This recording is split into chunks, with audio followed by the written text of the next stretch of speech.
Hello, my name is Sherry Brooks and I'm the prayer warrior. Today's topic is love, the many, many facets and ins and outs of love that exist in the world. We have love of country, a love of family, friendships, sports teams, just all types of love that exists in the world. And for me, growing up, I can only go by my experience. Growing up in school, I was crazy. My first love was just exhilarating. The feeling was just, I'd never experienced it before. But unfortunately, it turned out to be unrequited. And, but I wouldn't have taken no for an answer. He had to love me. I would not. I had to make him love me. It didn't work. It's just the opposite. And I had to give up. No, what happened was when we moved, I forgot all about him. I moved to another person and another person. And when I was in my early 20s, that's when my sickness came out, was full blown. And again, it was unrequited, but I fell in love again. But the thing is, I just wouldn't let it go. I was in love with being in love. The feeling was so exhilarating and wonderful. I wouldn't give it up. So I kept getting sick and sick and sick, and not going off my meds and falling in, just feeling that love feeling again, because I wouldn't let him go. Just wouldn't. I could not let that feeling go, even though I thought I was in love with him, and the feeling fizzled out like 5 or 6 years later. Um, I still kept holding on to it. And what's the what should you learn from this is, if something is not working, if it's not, if the feeling is not being reciprocated between you and that person, let it go. I had to finally learn how to let it go, and it took me many many years to do this. If the love is meant to be, it'll happen. It'll be. Um, don't hold on to things and feelings that don't serve you. And for me, loving, it was a celebrity too, which is even worse. Like I was ever gonna meet the dude, but I was in my 20s. And it's like, well, maybe it could happen. It never happened. I can laugh about it now, but at the time it was heartbreaking. It's like I love this man and I can never be with him. I shouldn't laugh at myself. That's mean. And I shouldn't go back and judge myself like that. I was in my early 20s and stupid, so, which we all are at some point. But now, for me, I'm alone. My deceased husband, he died in 2018, so I'm just loving life, loving myself. That's what I needed back then, was love for myself, self-worth, self-esteem, self-respect. And I didn't have any at that time. And love for God, a faith in God, which I had none of that back then either. Uh, I didn't know if Jesus existed. I didn't know if Jesus didn't exist. I had no idea. And if I had some kind of faith in God and Jesus, it wouldn't have been as quite as painful as it was.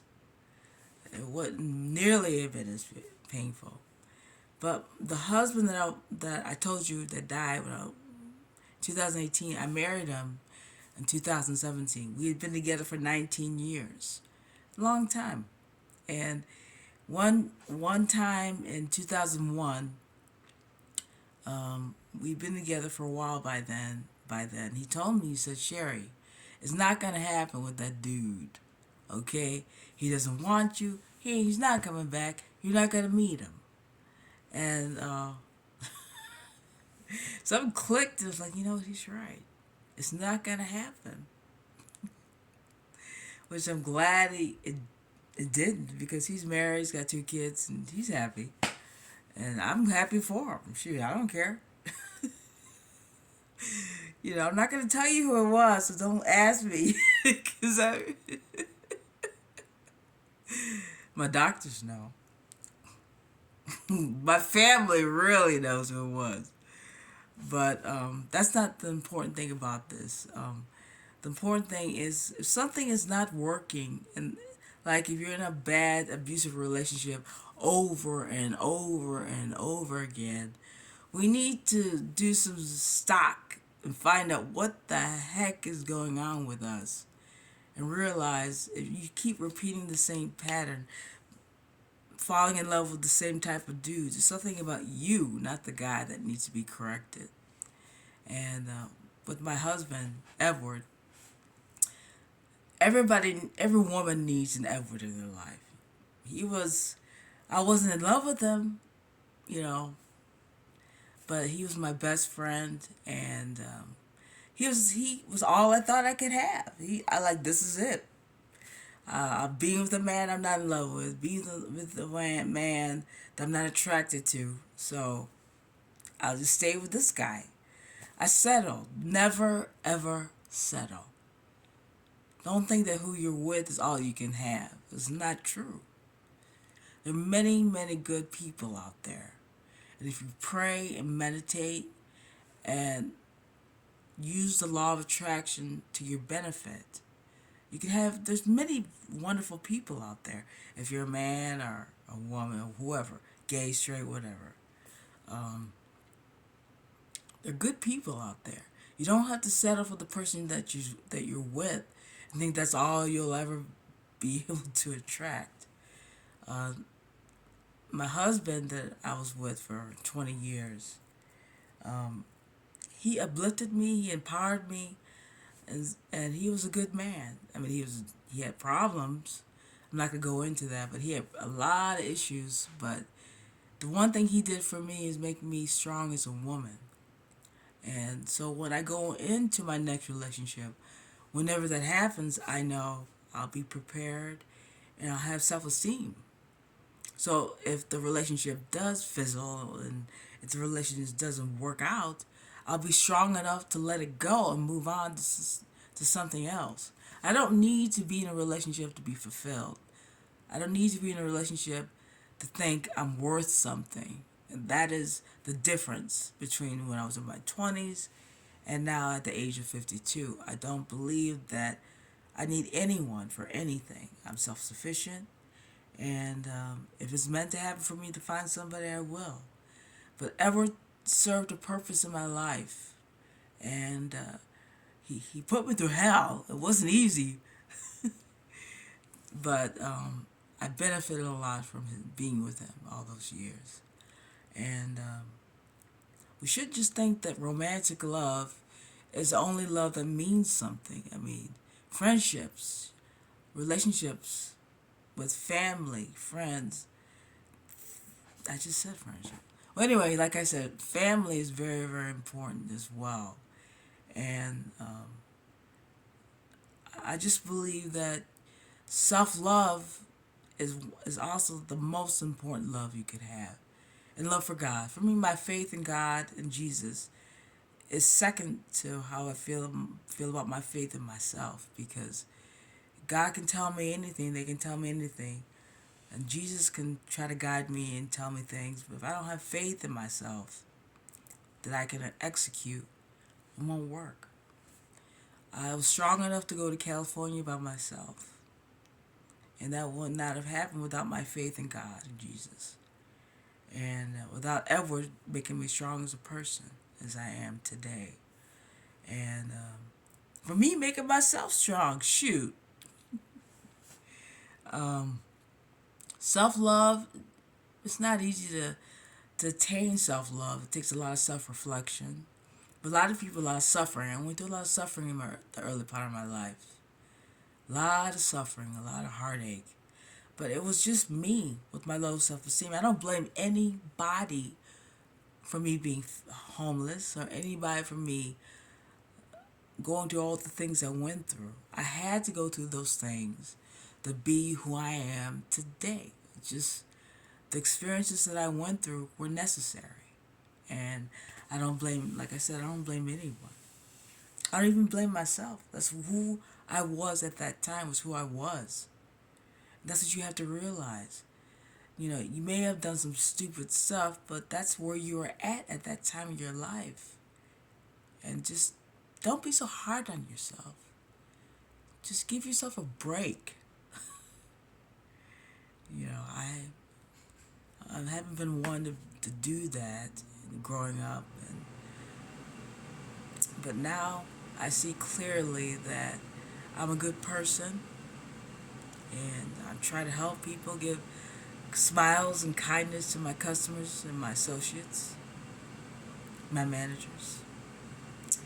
And prayer means everything to me, and meditation. So if you have any kind of problems or issues that are coming up, pray to God. And you never know. It might happen for you or may not. But maybe it doesn't happen because something better is coming to you. You know, it's all in God's timing. That's what I believe. So it's been about over 4 years since Edward's gone. Maybe 5 years, I'm not sure.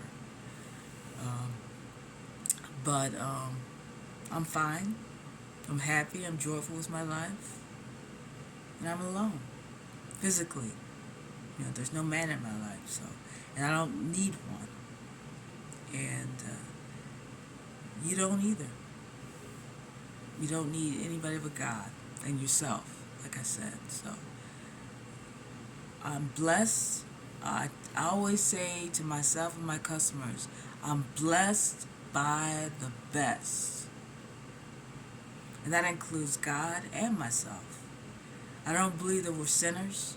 I believe we're perfectly imperfect. And I believe all people are beautiful. All people are attractive. And all people are worthy of love and respect.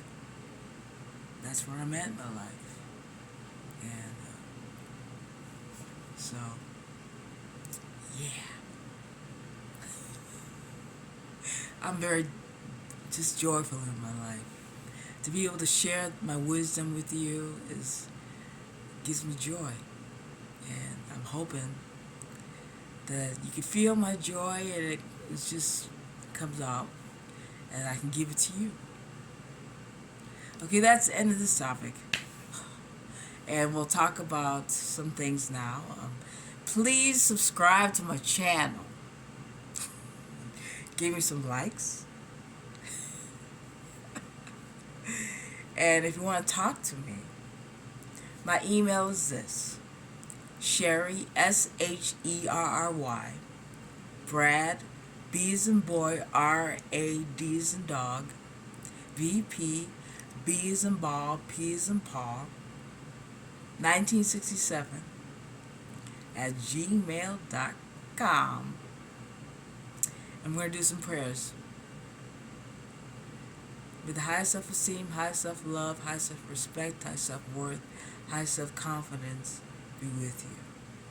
May the greatest love, light, joy, happiness, kindness, positivity, and peace, and all types of abundance be with you. May the greatest emotional, mental, physical, spiritual healing, peace of mind, courage, and caution be with you. In Jesus' name, amen. And that's it. You know, that's the way it goes. Love yourself, love the world, and love will come back to you. And that's what the law of attraction is about. And it's all good. Remember, you're a love. You're a light. Don't give in. Don't give out. Don't give up. Never give up. Peace. Oh, dang it. Peace.